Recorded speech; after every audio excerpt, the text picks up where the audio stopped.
Black Lives Matter? Is it really just Democrat plantation politics as usual?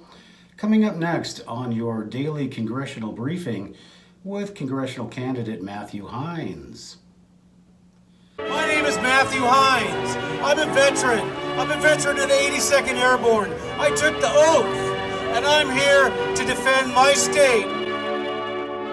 Hello, everybody, and welcome to your daily congressional briefing with your congressional candidate in the 1st Congressional District in Washington State, Matthew Heines.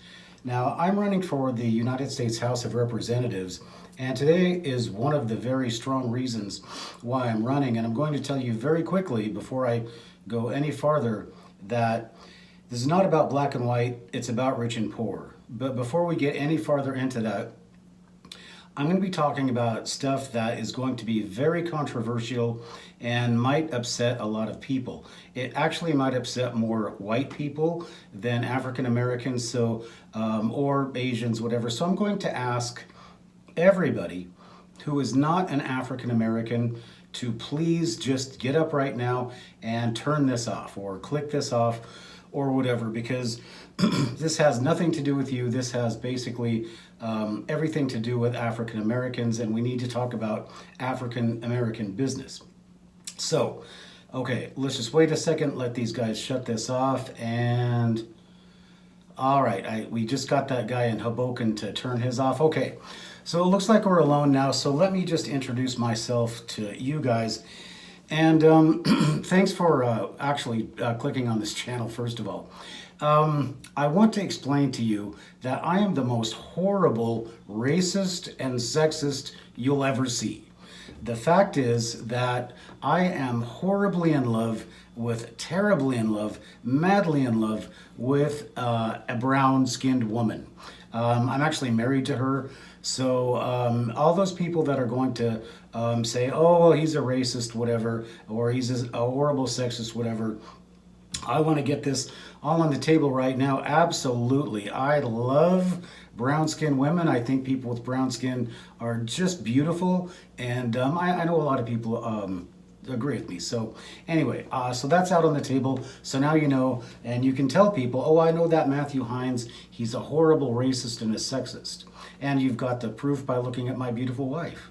So with that out of the way, other thing I want to tell you is that I'm not one of these rich white shits that, go around and don't really understand the world and going around trying to control it and people.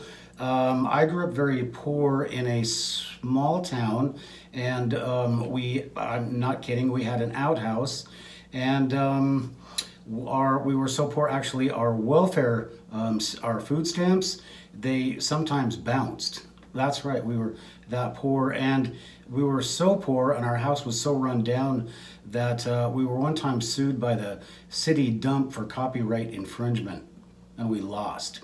So, no, but seriously though, I know I make jokes about it, but I grew up in desperate poverty, and so it's not something that I really like to dwell on or that I'm proud of, but I want you to understand that when you talk about being poor, I look at people, we used to watch Good Times and say, those rich mothers. So anyway, we were actually dirt poor. In fact, we were so poor, our TV, we couldn't afford black and white TVs. We could only afford black.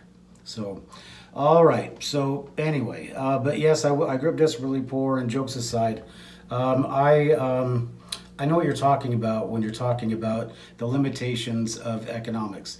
Now, the other thing I want to explain to you is that I spent time in the Army, and I was in the 82nd Airborne. One of my roommates was Ivan Bolden from Georgia.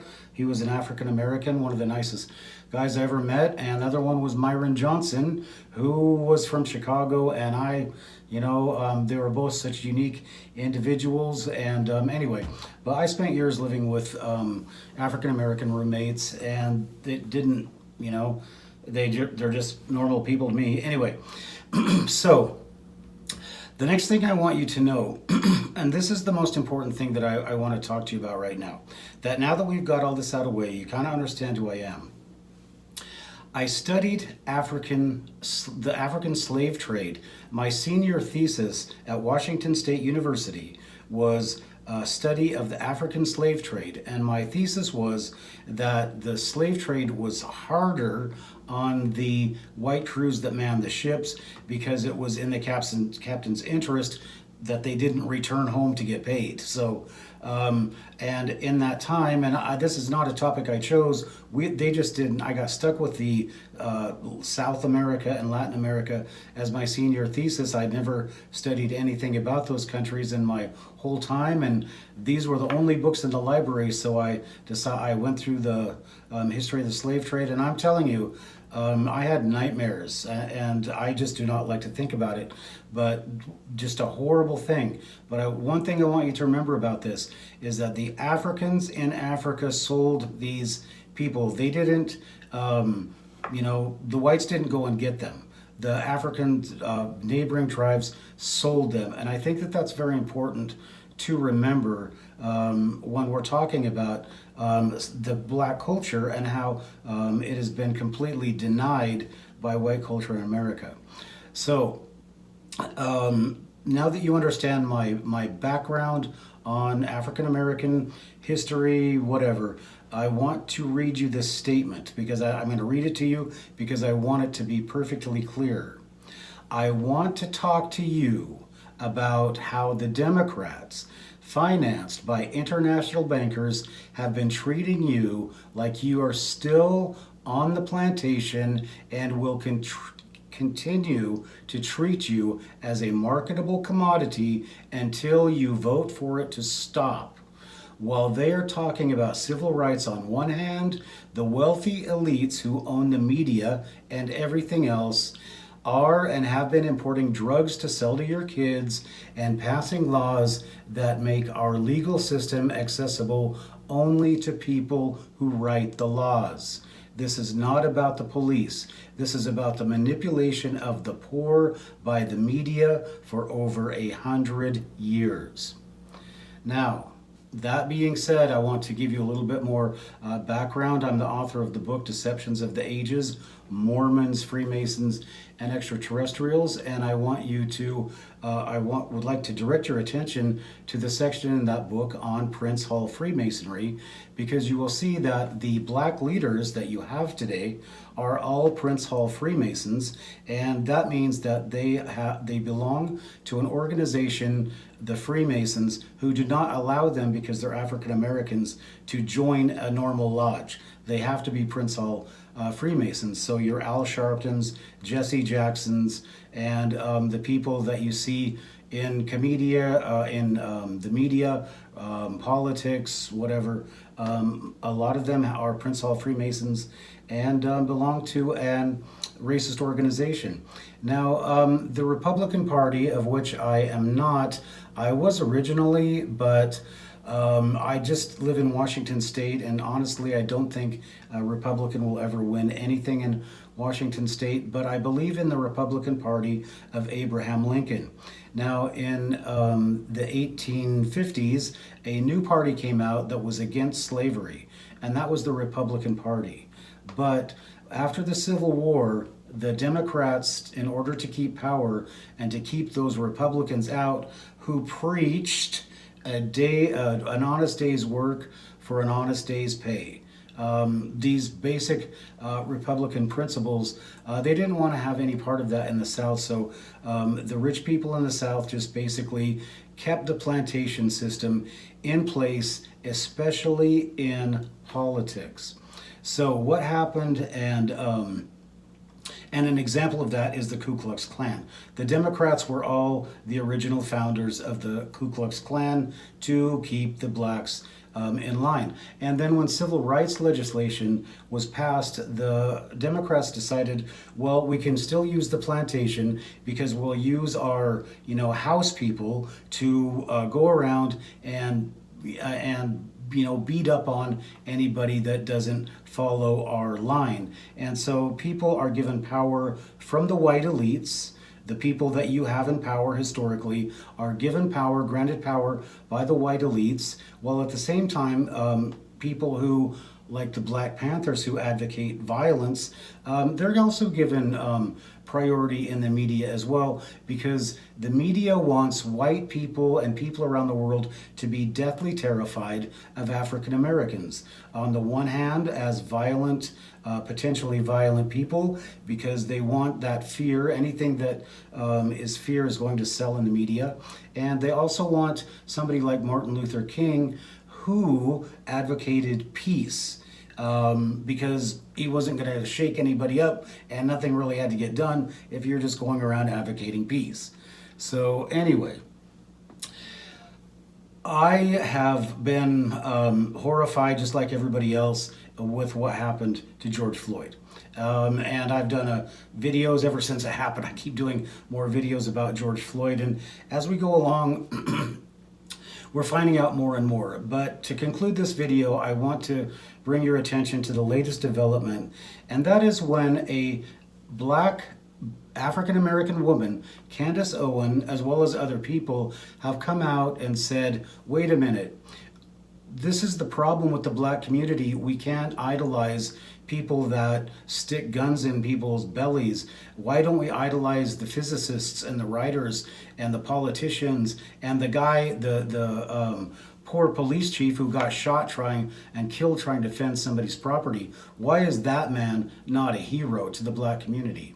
So again, you have to go back, and it's not funny. The only thing that's funny is that people keep voting for the same thing. And so I'm just going to go back to Joe Biden's quote. If you vote for Trump, you ain't Black. So what does that mean? It means Candace Owens, you went off the plantation. You did the one thing that African Americans are not allowed to do in this country, and that is you cannot think for yourself. You have to have a white person come and tell you what to think, and if that is acceptable, then you can get on the media. Now, I'm a white person, I know that. You'll never see me on the media because they don't want to hear anything I have to say, because I tell the truth and I make sense. So I just have to say this, and I'm going to repeat this again.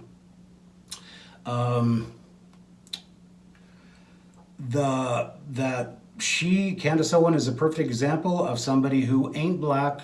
She ain't on the plantation. She escaped. And so what they did is they sent, first of all, the tech companies went out, GoFundMe, shut down her account. And they're saying that this is white and Asian saying now, we're going to tell you how Black you are, and you can only be as Black as these people, and if you get off of this plantation of Black Lives Matter and the Democratic Party, and you start thinking for yourself, then we are going to whip you.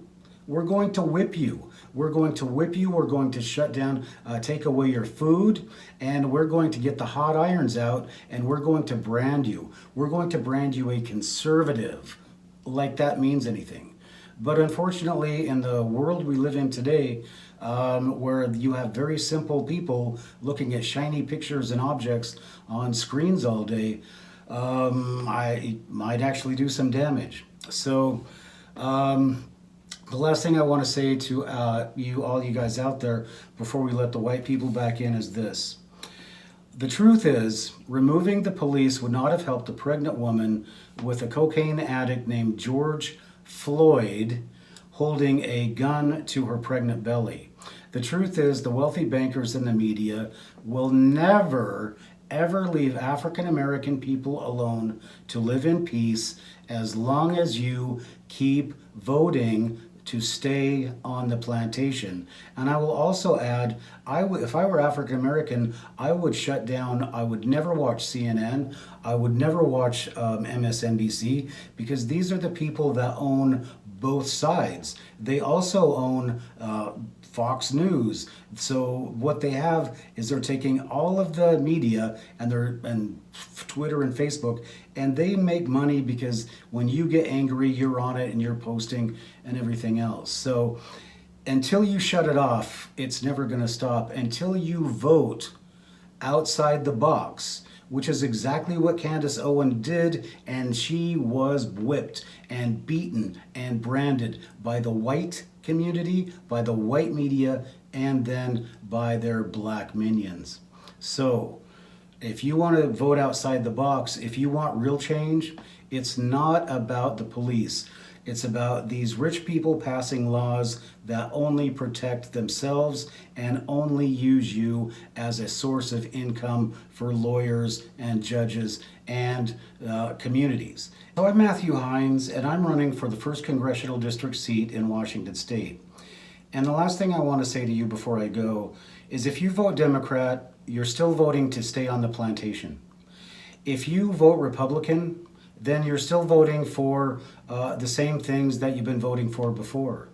But if you vote for Matthew Heines, who understands the problem, who actually has a solution, and who wants to limit things like immigration, because immigration is basically designed, and illegal immigration is designed, to keep blacks, whites, everybody else working for the lowest wages possible. And I say that's not right, and I say we're all entitled to a living wage.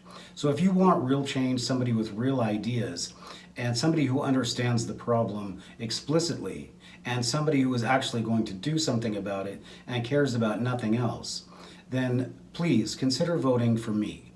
You can see more about my programs at voteforheines.com. Now, I guess we can let the white people back in the room. Okay, you guys come on back in. We've had a nice talk. And so for everybody else out there, I appreciate your time. And let's try to get through this. And there is no doubt that this has been a real tragedy. But if you'll see it, look at my other videos, we're going to see there's a lot of awful, suspicious circumstances coming out about who's starting these riots and about who the killer of George Floyd actually might be. All right then. So take care, and we'll see you on the next Matthew Heines for Congress Congressional Briefing. Bye then. My name is Matthew Heines. I'm a veteran. I'm a veteran of the 82nd Airborne. I took the oath, and I'm here to defend my state.